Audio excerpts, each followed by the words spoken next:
Jeunesse apparaît. Christophe Amorio également. Bonjour Christophe. On se retrouve pour une nouvelle saison, tous les mercredis midi, en alternance avec Olivier Quentin. Vous viendrez nous parler de la jeunesse. Et là, on va revenir un petit peu sur ce qui s'est passé cet été. Des chantiers pour les jeunes, des chantiers urbains et sociaux. Expliquez-nous tout. Oui, en préparant cette rubrique, j'ai découvert qu'un chantier de jeunes l'été, ce n'était pas forcément dans une petite commune, un village au pied d'un vieux mur en pierre à rénover. Ça pouvait aussi se passer dans une grande ville comme Le Mans, en bas d'un immeuble et au milieu des enfants. Je ne vous en dis pas plus, tout de suite, notre reportage avec des images d'Antoine Repère et une prise de son de Michel Magdelaine.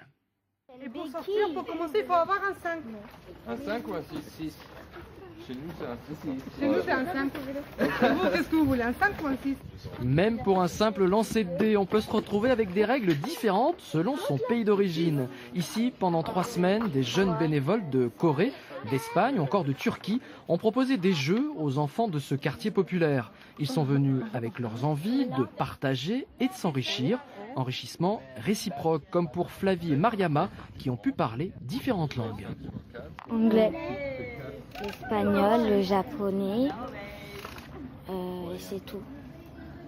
Vous avez des exemples de mots ? Il y a pila, c'est en japonais, ça veut dire plier. Ce chantier international, version animation sociale, c'est une chance pour les enfants du quartier, mais aussi pour Salah, un manceau qui s'est retrouvé embarqué dans cette aventure comme bénévole. Une expérience qui l'a complètement emballé. En fait, il y a la formation du BAFA qui m'a motivé à approfondir un petit peu dans la formation. Et ben, du coup, là, ça m'a encore motivé encore plus quand j'ai vu les petits jeunes là qui font rien de leur journée ici au Sablon, qui sont intéressés par nos activités, par nos jeux et tout. Et ça me motive à aller vers eux en fait. En coulisses, les bénévoles travaillent tous les jours à la fabrication de nouveaux jeux. Sur la forme, la priorité est donnée aux matériaux de récupération. Sur le fond, à l'échange interculturel.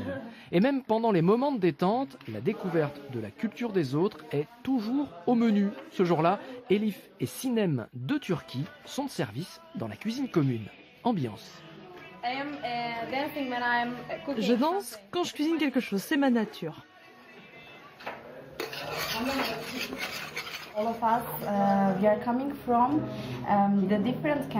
Nous venons tous de différents pays et nous avons des cultures très différentes.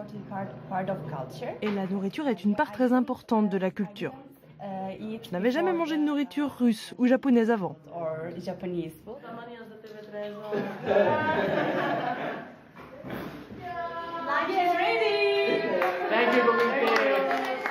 Je pense que pour les bénévoles, ils découvrent une façon de faire. Autre façon de manger, autre façon de danser, d'écouter la musique, de parler. On apprend de différentes cultures. C'est comme être dans une maison et commencer à ouvrir des fenêtres. Et c'est ce que je leur ai dit l'autre jour. Ne prenez pas cette expérience comme une parenthèse dans votre vie. Prenez-les comme une nouvelle porte qui s'ouvre. Le chantier urbain et social, comme ici au Mans, c'est une pratique qui se développe pendant les vacances ou même parfois pendant les week-ends. Une formule qui renouvelle les classiques restaurations de vieux murs ou encore les débroussaillages de chemins. Et cette nouvelle tendance pourrait bien donner des idées et des envies à des jeunes d'ailleurs et d'ici pour s'amuser à découvrir les autres, qu'ils soient du bout du monde ou du quartier d'à côté. Alors Christophe, comment faire pour trouver une association qui propose ce genre de chantier ? Alors d'abord, il faut savoir qu'il faut avoir entre 14 ans minimum et 30 ans maximum. Et oui, c'est important de trouver les bonnes adresses parce qu'il faut faire attention aux arnaques dans ce domaine. Le plus simple, c'est d'aller sur le site Co-Travaux. C'est un collectif d'associations agréées, reconnues. Vous trouverez une rubrique région, bien sûr. Il y a 9 structures référencées dans les Pays de la Loire. Vous trouverez des adresses pour quasiment tous les départements. Et il y a bien sûr un renvoi vers l'association Concordia qu'on aperçoit. C'est celle qui a organisé le chantier qu'on a vu dans ce reportage à l'instant. Allez, on continue de parler de la jeunesse. On passe à l'agenda. Là, vous avez un premier rendez-vous intéressant pour tous les jeunes qui veulent faire du sport, notamment après l'école, mais qui ne savent pas lequel choisir. Et pas encore en tout cas, mais s'ils sont dans le Maine-et-Loire, tout près d'Angers, ils peuvent aller le week-end prochain au Vital Sport. Donc 40 clubs sportifs du Maine-et-Loire les invitent à découvrir et à essayer tous leurs sports. Donc ça se passe tout près d'Angers, au Pont de C.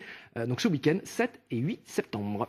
Autre rendez-vous la semaine prochaine, le 10, un café colloque. De quoi s'agit-il? Alors, colloque comme colocation, ça s'adresse aux jeunes donc, qui recherchent une colocation. Ça s'adresse aussi aux propriétaires qui pourraient proposer des appartements pour des colocataires. Le rendez-vous, c'est mardi 10 septembre, mardi prochain. Ça se passe au CRIJ de Nantes, c'est-à-dire le Centre régional d'information jeunesse. C'est de 18h à 20h, donc c'est septembre, mardi 10 septembre, pardon. Il y aura des annonces directement sur place, des annonces aussi que vous pourrez consulter sur le site du CRIJ. Et il y a des antennes dans tous les départements. C'est important, hein, le CRIJ Centre régional. Il y a aussi des bureaux d'information dans chaque département ou même des piges, des points information de jeunesse dans les plus petites villes. Donc pas mardi 8, puisque c'est dimanche 8, mais bien mardi 10, au CRIJ pardon. à Nantes. Si on n'a pas eu le temps de tout noter, dites-nous tout. Où est-ce qu'on peut retrouver donc, tout ça? Notre site internet France 3 Pays de la Loire, que vous trouvez très facilement sur les moteurs de recherche. Vous avez la page d'accueil et vous pouvez revoir à tout moment toutes nos éditions, y compris cette édition, bien sûr, du 12-13 pour revoir ça calmement et prendre tout en note. Merci Christophe Amorio et on retrouve mercredi prochain pour la rubrique jeunesse. Olivier Quentin, lui, sera là le jeudi midi pour une nouvelle chronique. Vous serez là demain pour la suivre également, consacrée aux seniors. Merci beaucoup Christophe, à bientôt.